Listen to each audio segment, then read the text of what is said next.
अभिक्रिया क्यों होता है? क्योंकि प्रत्येक एलिमेंट क्या चाहता है? अष्टक पूरा करना, इसीलिए रासायनिक अभिक्रिया होता है। तो आज हम लोग पढ़ेंगे रासायनिक अभिक्रिया के प्रकार। ये पहला चैप्टर है क्लास 10 का। तो रासायनिक अभिक्रिया मूल रूप से कितना प्रकार का है? 9 प्रकार। कौन कौन? संयोजन अभिक्रिया, वियोजन अभिक्रिया या अवघटन अभिक्रिया, विस्थापन अभिक्रिया। फिर विस्थापन अभिक्रिया को क्या भाग में बांटा है? 2 भाग में, एकल विस्थापन अभिक्रिया और बहु विस्थापन अभिक्रिया।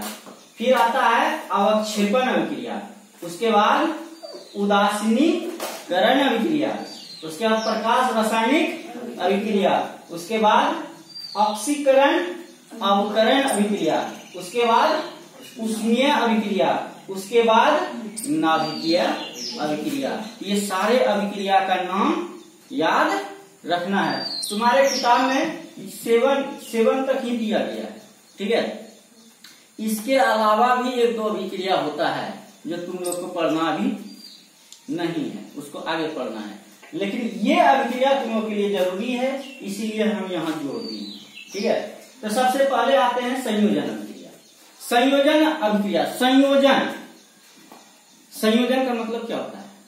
संयोग हो जाना, मतलब आपस में मिल जाना, जुड़ जाना। तो इसको ऐसे परिभाषित करेंगे कि वह रासायनिक अभिक्रिया जिसमें 2 या 2 से अधिक पदार्थ आपस में मिल करके एक नए पदार्थ का निर्माण करता है, उसी को क्या कहेंगे? संयोजन। मतलब देखो इसका उदाहरण, यहाँ क्या है? कार्बन है और ये क्या है? ऑक्सीजन। ये दोनों आपस में मिला, क्या बना दिया? CO2, कार्बन डाइऑक्साइड, ठीक है। तो ये 2 मिल करके कितना का निर्माण किया? 1 का। तो यहाँ क्या हो रहा है? 2 का संयोग हो रहा है। तो यहाँ 2 या 2 से अधिक भी हो सकता है, ठीक है, लेकिन मिल करके बनाएगा कितना? 1। जितना भी रहे अभिक्रिया से पहले पदार्थ या एलिमेंट या यौगिक कुछ भी, वो सब मिल करके अभिक्रिया के बाद केवल और केवल क्या बनाएगा? 1 पदार्थ। तो वो क्या कहलाएगा? संयोजन अभिक्रिया। इसको कैसे परिभाषित करेंगे? जब 2 पदार्थ, वह रासायनिक अभिक्रिया जिसमें 2 या 2 से अधिक पदार्थ आपस में मिल करके एक नए पदार्थ का निर्माण करता है, तो ऐसी रासायनिक अभिक्रिया को ही क्या कहेंगे? संयोजन अभिक्रिया। उसका एक उदाहरण वो हो गया, क्लियर। दूसरा अभिक्रिया पे आते हैं, वियोजन या अवघटन अभिक्रिया। जस्ट इसका क्या है? ये उल्टा है। संयोग मतलब जुड़ना, अब वियोग मतलब क्या होता है? टूटना। वियोग मतलब टूटना, मतलब एक तो बड़ा पदार्थ है, वो छोटा छोटा टुकड़ों में टूट के अलग हो गया। मतलब अभिक्रिया से पहले 1 पदार्थ रहेगा और अभिक्रिया के बाद क्या हो जाएगा? ये 2 या 2 से अधिक हो जाएगा।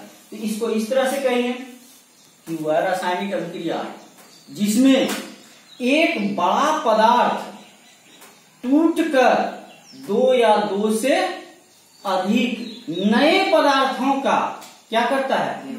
निर्माण करता है, तो उसको क्या कहते हैं? वियोजन अभिक्रिया। उदाहरण के लिए देखो यहाँ, ये क्या है?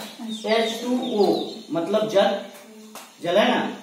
तो H2O में विद्युत धारा जैसे प्रवाहित कर देंगे तो ये H हाइड्रोजन और ये ऑक्सीजन दोनों क्या हो जाएगा? अलग हो जाएगा। हाइड्रोजन भी गैस बन के उड़ जाएगा, ऑक्सीजन भी गैस बन के उड़ जाएगा। तो ये जल क्या हुआ? टूटा कि नहीं? 2 भाग में। तो यही टूटने वाला जो अभिक्रिया होगा उसको क्या नाम से हम लोग जानेंगे? वियोजन या अवघटन अभिक्रिया। इसको परिभाषित कैसे करेंगे? वह रासायनिक अभिक्रिया, हाँ बोलो। जब 2 पदार्थ है ना, 1 पदार्थ, एक बड़ा पदार्थ आपस में टूट करके 2 या 2 से अधिक नए पदार्थों का निर्माण करता है, तो उसे क्या कहेंगे? वियोजन। क्लियर हो गया 2 तक? चलो एक क्लियर, दो क्लियर। तीसरा आते हैं। तीसरा क्या है? विस्थापन अभिक्रिया। इसका और नाम से भी जाना जाता है, प्रतिस्थापन अभिक्रिया भी इसको कहते हैं। ठीक है। विस्थापन या प्रतिस्थापन का मतलब क्या होता है? विस्थापन का मतलब होगा कि जैसे देखो ये क्या है, मार्कर है, इस जगह क्या है रखा हुआ? इंक। ये मार्कर उठा और इंक को इस जगह से भगा दिया और इंक का स्थान ग्रहण कर दिया। मतलब क्या हो गया? इंक को क्या कर दिया? मार्कर विस्थापित कर दिया। जैसे अभी तुम वहां से उठेगा, इसको उस जगह से भगा देगा और उसका स्थान क्या करेगा? ग्रहण कर लेगा। यही क्या कर रहा है? विस्थापन। तो कहने का मतलब ये हुआ कि वह रासायनिक अभिक्रिया जिसमें एक पदार्थ किसी दूसरे पदार्थ को उसके स्थान से भगाकर उसका स्थान ग्रहण कर लेता है, तो वैसे ही रासायनिक अभिक्रिया को क्या कहेंगे? विस्थापन अभिक्रिया। विस्थापन अभिक्रिया दो प्रकार का, एक एकल विस्थापन अभिक्रिया और दूसरा बहु विस्थापन अभिक्रिया। एकल विस्थापन अभिक्रिया क्या किसको कहेंगे? जैसे देखो ये क्या है? फेरस Fe, लोहा है। ये क्या है? Copper sulphate CuSO4। और ये क्या हो गया? Ferrous sulphate. और ये हो गया कॉपर। अब यहां पर गौर से जरा देखो, यहां क्या है? Fe, यहां क्या है? Cu, और यहां क्या है? SO4। ये देखो क्या किया, ये फेरस इसका यहां पर आ गया SO4 के साथ। ये दोनों आपस में मिला कि नहीं है? और ये इसको क्या किया? भगा दिया। मतलब Cu को क्या किया? ये फेरस जो है मजबूत था, ताकतवर था Cu से, तो Cu क्या किया? इसको उठा के भगा दिया और उसके स्थान पे जाके क्या किया? बैठ गया। वही ना हो गया? नहीं हुआ? यहाँ Cu था ना, देखो Cu, यहाँ क्या आ गया? Fe। और Cu को क्या कर दिया? भगा दिया। मतलब क्या हो गया कि Fe जो है Cu को उसके स्थान से हटा दिया और उसके स्थान पे जाके क्या कर दिया? बैठ गया। तो इसी को क्या कहेंगे? विस्थापन। क्योंकि यहाँ क्या ठो विस्थापित हुआ है?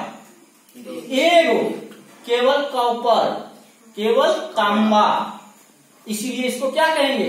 एकल विस्थापन। अगर दो विस्थापित होगा या दो से अधिक विस्थापित होगा तो क्या कह देंगे? बहु विस्थापन। समझ में आया?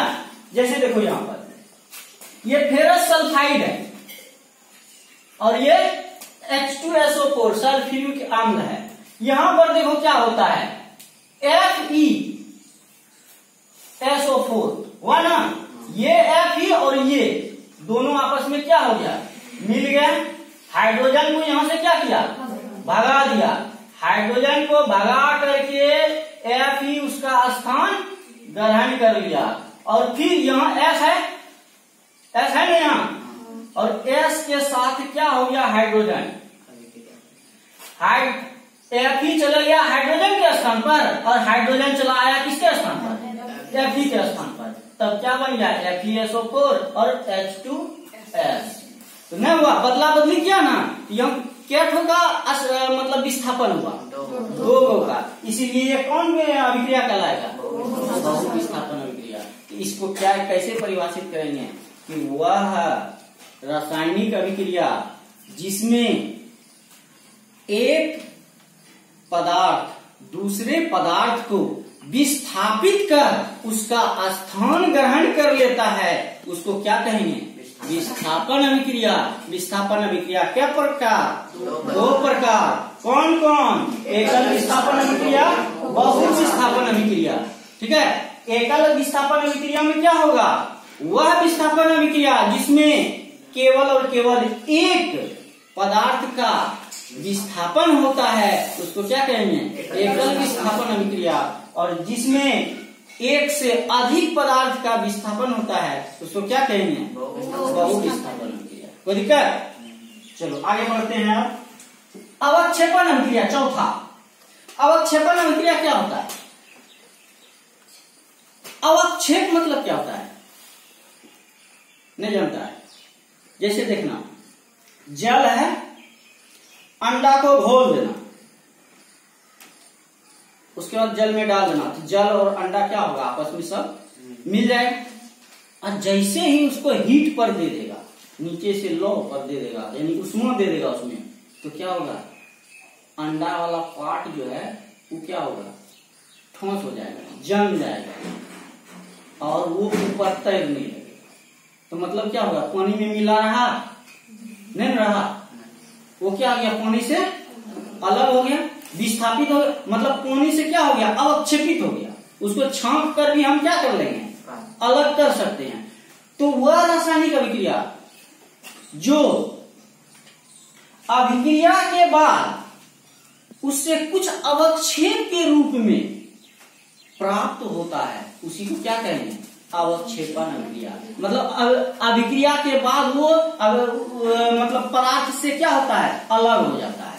और उसको हम दिखाते हैं यही साइन से, तीर, एक तीर से जो नीचे की ओर दिखाता है। ये इसका यही अवक्षेपन का साइन है। और इसका मतलब होता है कि ये ठोस पदार्थ है जो अभिक्रिया के बाद पदार्थ से क्या हो जाता है? अलग हो जाता है, अवक्षेपित हो जाता है। अवक्षेपित मतलब एक तरह से ठोस पदार्थ जो अभिक्रिया के पश्चात वो क्या होता है? पदार्थ से अलग हो जाता है। ठीक है, तो अवक्षेपन अभिक्रिया को क्या कहेंगे? जैसे NaCl, LgNO3, ठीक है, ये दोनों सोडियम क्लोराइड और सिल्वर नाइट्रेट, ये दोनों आपस में अभिक्रिया करता है, तो सिल्वर क्लोराइड और सोडियम नाइट्रेट बनाता है, जिसमें सिल्वर क्लोराइड अवक्षेपित होकर अभिक्रिया से क्या हो जाता है? बाहर हो जाता है। इसीलिए इसको क्या कहते हैं? अवक्षेपन अभिक्रिया। तो अवक्षेपन अभिक्रिया को परिभाषित कैसे करेंगे? वह रासायनिक अभिक्रिया जिसमें अभिक्रिया के पश्चात, अभिक्रिया के बाद कोई पदार्थ अवक्षेप के रूप में प्राप्त हो जाता है, उसी को क्या कहेंगे? अवक्षेपन अभिक्रिया। उदाहरण हो गया ये, कोई दिक्कत? चलो, अब आएगा उदासीनीकरण अभिक्रिया। उदासीनीकरण अभिक्रिया को विशेष रूप से समझने के लिए अगले चैप्टर में इसका स्पेशल चर्चा किया जाएगा। यहां संक्षेप में हम थोड़ा समझा रहे हैं। इसके लिए दो वर्ड समझना होगा सबसे पहले, अम्ल और भस्म को, जिसकी चर्चा अगले चैप्टर में किया गया है। यहां पर यह जान लो कि जब कोई भी पदार्थ आपस में अभिक्रिया करके लवण का निर्माण करता है, तो वैसे ही अभिक्रिया को क्या कहते हैं? उदासीनीकरण अभिक्रिया। तो ये HCl, ये क्या है? अम्ल है। क्या है? अम्ल। और NaOH, सोडियम हाइड्रोक्साइड, ये क्षार है। क्या है? क्षार है। अम्ल और क्षार जब मिलता है आपस में तो लवण का निर्माण करता है। NaCl, सोडियम क्लोराइड, जो नमक हम लोग खाते हैं ना, वही है, उसी का ये सूत्र है। खाने वाले नमक का सूत्र याद रखना। तो सोडियम क्लोराइड और जल का निर्माण करता है। तो वह रासायनिक अभिक्रिया जिसमें अभिक्रिया के पश्चात लवण का निर्माण होता है, उसको क्या कहेंगे? उदासीनीकरण अभिक्रिया। यहां तक क्लियर? कोई दिक्कत? चलो ठीक। अब आता है प्रकाश रासायनिक अभिक्रिया। प्रकाश रासायनिक अभिक्रिया किसको कहेंगे? तो वह रासायनिक अभिक्रिया जिसमें अभिक्रिया कराने के लिए प्रकाश की आवश्यकता होती है, चाहे वो प्रकाश सूर्य का प्रकाश हो या किसी अन्य माध्यम से बनाए गए प्रकाश हो, लेकिन जब तक प्रकाश नहीं पड़ेगा तब तक अभिक्रिया नहीं होगी। तो वह रासायनिक अभिक्रिया जिसको मतलब आगे बढ़ाने के लिए अभिक्रिया संपन्न कराने के लिए प्रकाश की आवश्यकता होती है, वैसे ही अभिक्रिया को क्या कहेंगे? प्रकाश रासायनिक अभिक्रिया। जैसे उदाहरण के लिए हरे पेड़ पौधे क्या करते हैं? प्रकाश रासायनिक अभिक्रिया के द्वारा ही भोजन का निर्माण करते हैं। नहीं कहते हैं कि प्रकाश संश्लेषण अभिक्रिया होता है किसमें? पौधे में। और प्रकाश संश्लेषण किसकी उपस्थिति में होता है? सूर्य के प्रकाश की उपस्थिति। अगर सूर्य का प्रकाश नहीं रहेगा उपस्थित तो वो प्रकाश संश्लेषण की क्रिया नहीं होगी। इसका मतलब वहां सूर्य का प्रकाश क्या है? अनिवार्य है। इसीलिए वो अभिक्रिया क्या कहलाएगा? प्रकाश संश्लेषण अभिक्रिया। CO2 कार्बन डाइऑक्साइड, जल, ठीक है, और सूर्य का लाइट प्रकाश, ये जब हीमोग्लोबिन की उपस्थिति में, ठीक है, आपस में मिलता है तो ग्लूकोज का निर्माण होता है और ऑक्सीजन मुक्त करता है। इसी को क्या कहते हैं? प्रकाश संश्लेषण अभिक्रिया। ठीक है, क्लियर? चलो यहां पर हो गया। अब आता है ऑक्सीकरण और अवकरण अभिक्रिया। इसको रेडॉक्स अभिक्रिया भी कहते हैं। क्या बोलते हैं? रेडॉक्स। इसका दूसरा नाम है रेडॉक्स अभिक्रिया। ऑक्सीकरण और अवकरण अभिक्रिया होता क्या है? वह रासायनिक अभिक्रिया जिसमें ऑक्सीकरण और अवकरण दोनों साथ साथ होता है, उसी को कहते हैं ऑक्सीकरण और अवकरण अभिक्रिया। यह ऑक्सीकरण और अवकरण क्या होता है? ऑक्सीकरण का मतलब होता है ऑक्सीजन का जुटना। जब कोई भी पदार्थ किसी दूसरे पदार्थ के साथ, ठीक है, ऑक्सीजन का जुड़ा होगा, मतलब एक पदार्थ के साथ अगर ऑक्सीजन जुटेगा और उसके पश्चात जो यौगिक का निर्माण होगा तो ये पूरा प्रक्रिया जो है ऑक्सीकरण कहलाएगा। ऑक्सीकरण में इसका स्पेशल केस बताना होगा अलग से। ऑक्सीकरण में ऑक्सीजन का जुटना ऑक्सीकरण कहलाता है, हाइड्रोजन का हटना ऑक्सीकरण कहलाता है। अवकरण में ऑक्सीजन का हटना और हाइड्रोजन का जुटना क्या कहलाता है? अवकरण कहलाता है। अब यहाँ ऑक्सीजन और हाइड्रोजन पर ही चर्चा होगी। देखो अब उदाहरण में तो यहां पर देखो ये क्या है? CuO, Cu क्या हो गया? तांबा। O क्या हो गया? ऑक्सीजन। ये क्या हो गया? हाइड्रोजन, हुआ ना? अब देखो यहां पर, यहां क्या हो गया? CuO से Cu हो गया। इसका मतलब यहां से ऑक्सीजन क्या हो गया? हट गया। तो ऑक्सीजन का हटना क्या कहलाता है? अवकरण। क्या कहलाता है? अवकरण। तो यहाँ Cu का क्या हो रहा है? अवकरण हो रहा है। ठीक है, अब देखो ये क्या है? हाइड्रोजन है ना? हाइड्रोजन के साथ यहाँ ऑक्सीजन क्या हो रहा है? जुट रहा है। तो हाइड्रोजन का क्या हो रहा है? ऑक्सीकरण। हाइड्रोजन का क्या हो रहा है? ऑक्सीकरण। तो इस अभिक्रिया में अवकरण भी हो रहा है और ऑक्सीकरण भी हो रहा है। इसलिए ये अभिक्रिया क्या कहलाएगा? क्लियर? कोई दिक्कत? मतलब वह रासायनिक अभिक्रिया जिसमें ऑक्सीकरण और अवकरण दोनों होता है, वैसे ही अभिक्रिया को क्या कहेंगे? उदाहरण के लिए वो हो गया। ठीक, अब आते हैं ये सब क्लियर। 8वां क्या है?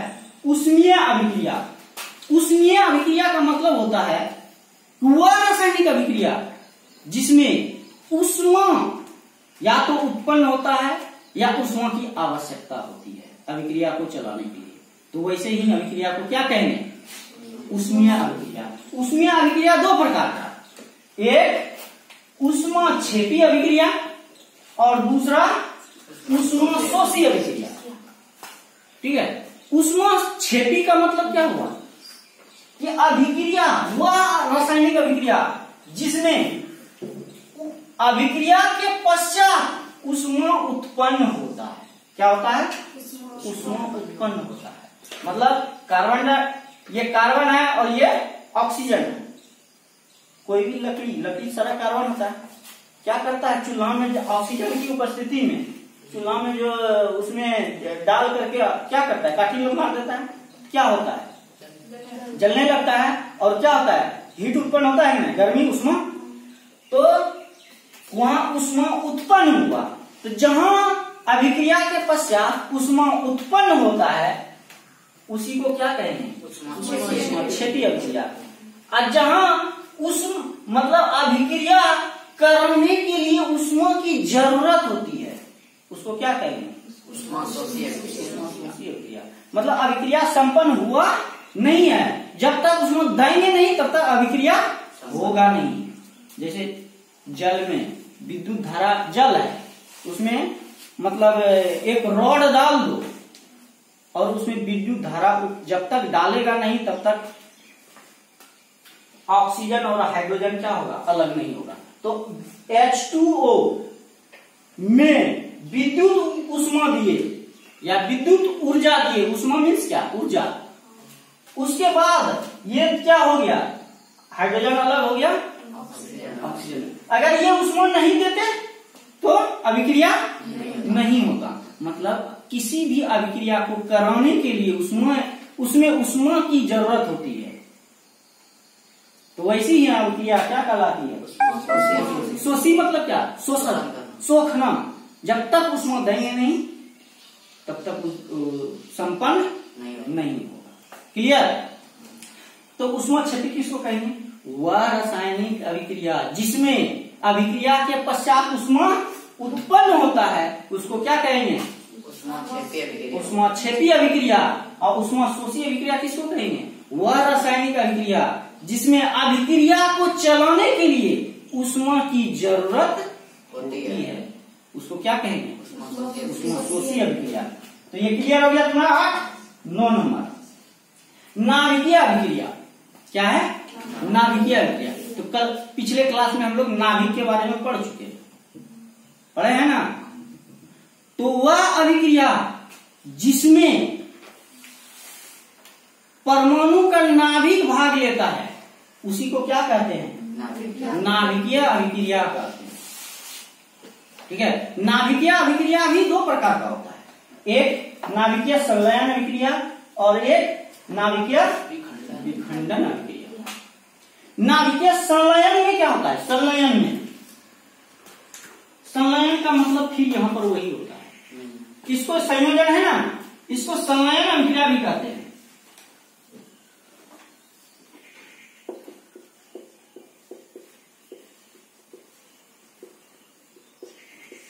एक और नाम से इसको जाना जाता है। ठीक है। संलयन का मतलब संयोग करें। जब छोटा छोटा नाभिक, संलयन अभिक्रिया में क्या होता है, जब छोटा छोटा नाभिक आपस में जुड़ करके एक बड़ा नाभिक का निर्माण करता है और ऐसी स्थिति में ऊर्जा की विशाल राशि उत्पन्न होती है। ठीक है। तो ऐसे ही अभिक्रिया को क्या कहेंगे, नाभिकीय संलयन अभिक्रिया। और इसका सबसे अच्छा उदाहरण होता है सूर्य।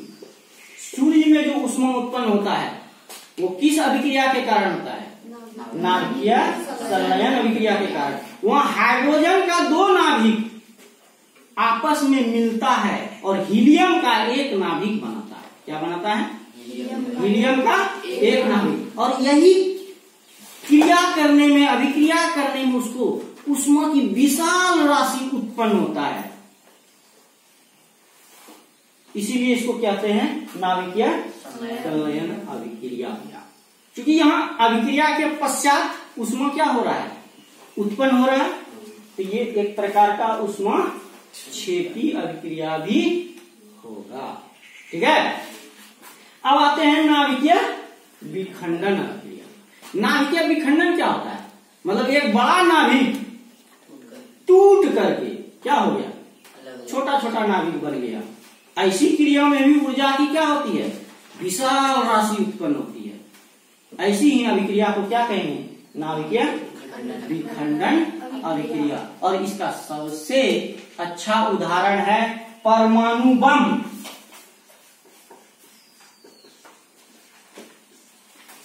क्या है? परमाणु बम, जो सुनता है आजकल। ठीक है, परमाणु बम और हाइड्रोजन बम। हाइड्रोजन बम का उदाहरण है संलयन अभिक्रिया।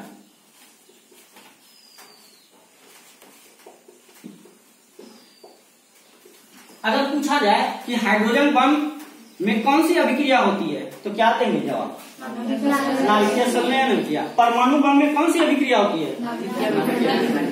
तो नाभिकीय विखंडन अभिक्रिया किसको कहेंगे?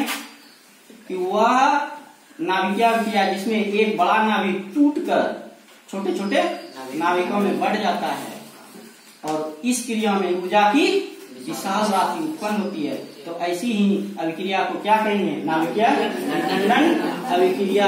इसका मूल उदाहरण क्या है? परमाणु बम। नाभिकीय संलयन अभिक्रिया किसको कहेंगे? ऐसी नाभिकीय अभिक्रिया जिसमें दो या दो से अधिक छोटे छोटे नाभिक आपस में मिल करके एक बड़ा नाभिक का निर्माण करता है और ऊर्जा की विशाल राशि उत्पन्न करता है। ऐसी ही अभिक्रिया को क्या कहेंगे? नाभिकीय संलयन अभिक्रिया। और इसका उदाहरण क्या है? सूर्य, हाइड्रोजन बम। यानी आकाश में जितने भी तारे हैं वो सारे तारे इसी के उदाहरण। उसमें जो ऊर्जा उत्पन्न होता है यही अभिक्रिया के कारण। ठीक है, तो ये पूरा क्लियर हो गया। एक बार देख लो, फिर से नाम याद हो जाएगा। अभिक्रिया कौन कौन बोलते चलो? वियोजन अभिक्रिया या अपघटन अभिक्रिया। तीसरा, चौथा, पांचवा, छठा, सातवां, आठवां, नौवां। क्लियर रह जाएगा यार? इसको सब एक एक करके